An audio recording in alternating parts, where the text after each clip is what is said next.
Welcome to Parents Talk. I'd like to introduce you to my new friend, Elisa Coloso. Thank you, Francis. It's Francine. I'm sorry. It's a pleasure to be here. Thank you for the invitation.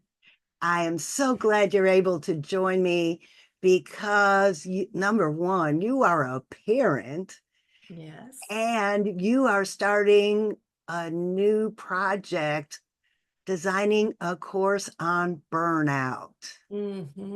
Yes. Oh my gosh. If you are a parent suffering burnout, have suffered burnout before, or think you might be headed in that direction, put a little comment in there and let us know what's going on because I'd love to find out how we could help you in future episodes of Parents Talk. I developed a program that it's a 4-week program where we meet and we work on a particular goal. So it could be health related, it could be related to preventing burnout, but I keep it open. My focus is mostly on stress management, on dealing with overwhelm, with dealing with anxiety and all those heavy emotions that we may be experiencing. So in this program, what we do is we get in touch with what's going on and why we want to work on this. That's very important to discover, to get our why behind the work.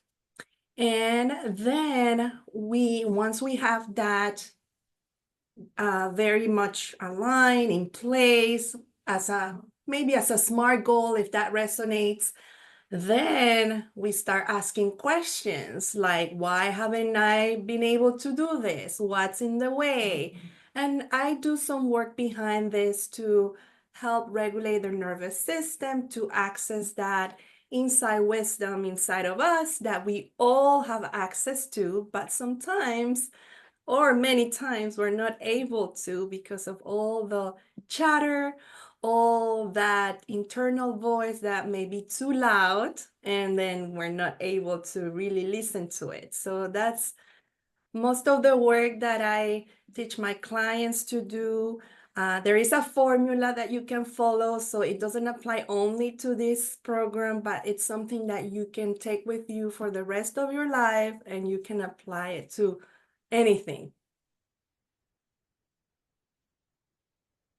That is so interesting. And parents might be wondering, how does my burnout affect my children? Oh, big time. And I know for me as a parent, sometimes I feel guilty, especially in the past, because I was afraid that I didn't want to transmit or transfer or I didn't want my kids to feel that way. And I kind of like was hiding how I was feeling, but I think that made it worse. So I think the number one thing for us as parents is to learn how to regulate ourselves. Because if we can regulate ourselves, how can we ask our kids to focus, to be calm, to behave? We can't if we don't really know how to even do it ourselves. So it starts with us, and then we can also teach our children to do it from a place where we are regulated, where we feel calm, grounded, and centered. I love that. It starts with you because you're the one teaching your kid. And that's what Parents Talk is all about, breaking the cycle of negative childhood programming. Yes. Because I remember growing up, and it wasn't her fault, but my mom would just get so frustrated that she'd just yell. And Mhm. then next thing we were all yelling at each other. Yes. That doesn't solve anything. And through my healing journey, I discovered that when we look inside of ourselves and understand what our triggers are and what the root cause is, that we're more able to control Can you tell us something in your program? Don't give away everything, but just one little tip that parents could use to dig down and figure out that root cause, to figure out what's keeping them stuck. Yes. When you said root cause and triggers, those are my keywords. I love that because that's where really healing really happens. And when our kids trigger us, it's because there is a part of us that needs attention, that somehow as a kid, we went through something similar or something happened that make us react that way. So the first question that I would encourage parents to ask them is, how, where do I see myself in this trigger? Or is there a time where I felt the same way?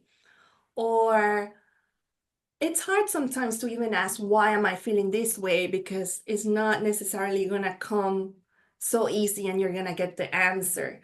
But reflecting and being aware of your body, where you're feeling all of these heavy emotions, like maybe you get tense in your shoulders, maybe your throat gets kind of like shock or like stuck. Just notice those kind of sensations because probably, most likely, I would say 90% or 99% of the times, there was something going on in a younger age where you were feeling the same.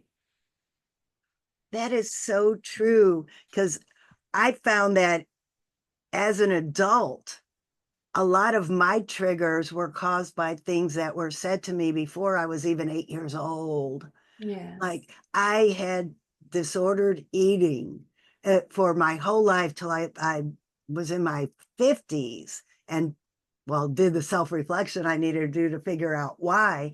And it was because I was told, "You be such a pretty girl if you just lost some weight." And that stuck with me. So my whole life, I thought life would just be wonderful if I could just lose some weight. Now, I hear some parents talk about you have to get A's. B's just aren't good enough. You have to get A's to get in a good school. Well, that sets a child up for a life of overachieving. You want to talk about getting burnt out. Try the path to overachievement when really B's are good enough. You get the same degree with a B. And a college degree from a second rate school is the same degree as a Harvard or a Stanford or any of those other top name schools. Have you ever experienced that control where a parent was just so controlling that it affected the whole family? Well, I could tell you an example from my own experience. And I was an only child. I am an only child. And my parents didn't pressure me to get good grades, which is interesting. But I wanted my attention from my dad. And one of the things that I would do was to be an overachiever because by getting good grades and having compliments from my teachers, it would be a form of getting his attention. So that's also a way that I now, with the work that I do, I have learned that that was a very unhealthy pattern and it was leading me to a burned out behavior. So it could be so many things. And I think once we are aware of this type of behaviors, it's important. The voice that we hear growing up, especially from the time we are born until 7 years old, that's where all of our programming uh, exists, like when it is installed. So, and again, our parents are doing our best, And it's not, this is not the moment to just point fingers, you didn't do a good job or whatever. They did the best with their resources. But we as grown up can reparent ourselves. We can tell that little girl, that little boy, the things that we as grown up now see, and we can heal those wounds. So I think that's an important type of work. I know that I'm talking about something else, but yes, I believe there are a lot of programming, and this is not from our parents. It's also the way they were taught. It comes from generations and generations. That is so true. And I love that you brought that up because I want to take a minute to talk about the Believe Retreat. A group of friends and I are planning this retreat in Jacksonville, Florida in January. And the first workshop we are doing is connecting with your inner child because, like Lisa said, all this programming happens from age 0 to 7. And then at 7, that's when life starts happening. We've started going to school. We've started forming relationships outside of the family. We've started trying to become our own person. And that's when things happen that stick with us that might not be that healthy. So reconnecting and rediscovering your inner child is one step, one path to finding out what all these adult triggers are and getting down to that root cause. So I could tell you, finding that inner child in me was what led to the understanding that it was all the diets I was on as a kid that led to my unhappiness as an adult. So if you are a woman, this is retreats for women only, and you want to connect with your inner child and regain some of that creativity you might have lost in adulthood, put a comment down below that you want more information about this retreat. It's happening in Jacksonville, Florida, January 31st to February 2nd. And I'm trying to talk Elisa into coming and doing a workshop for us too. So maybe we could share her on to become a sponsor of the event.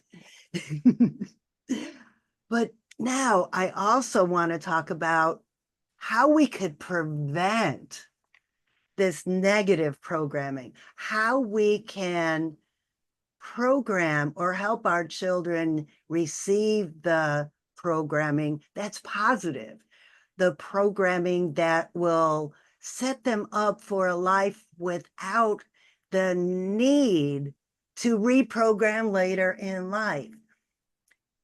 Would you like to tell us something that you do in your program that might have helped parents if they got it at a younger age?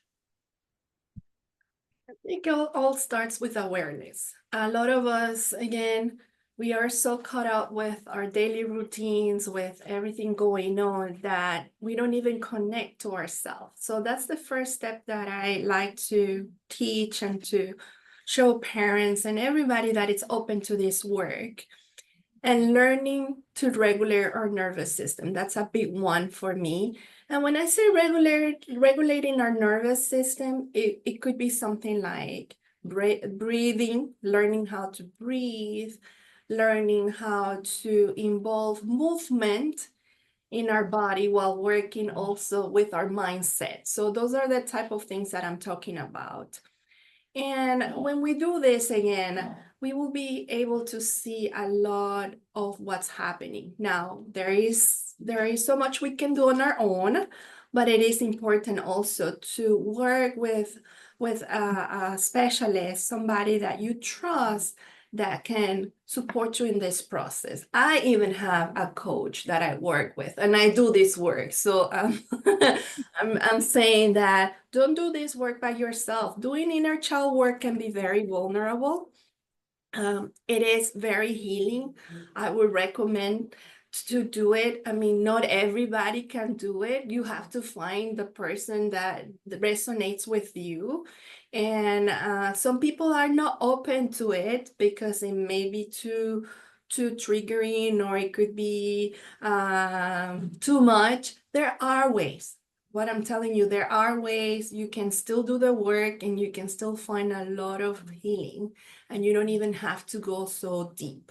So just be open to that. And that's what I like to share with people. During my journey, I wish I had the resources I have now. It was hard because it took me time. And I don't want, and that's what one of my missions. I don't want people to go through the same that I went through. So I want people to have it a little bit easier, to know that they have options. And one of the big things that I talk about, it's about medication. And I tell them, medication, it's good for certain situations and you may need to take medication.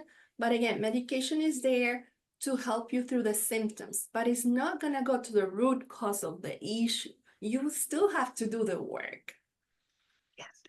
And I love that you talked about regulating your nervous system and breathing. Mhm. That is something that I never learned, is the simple act of calming my breath. And I want you to know that when I learned how to meditate, which is nothing more than calming your breath, when I learned how to meditate, it changed my whole life. I used to take a whole gallon-sized bag full of medication. Mm. And just simply learning how to meditate helped me relieve some of those symptoms and get off some of those medications, until I could tell you right now, I don't even take a Tylenol now, which is pretty good for a 60-year-old woman who used to be in the military. Yes, yes, And it that's all excellent. started with meditation, which is why, if you're probably wondering who or what this crazy character is behind me here.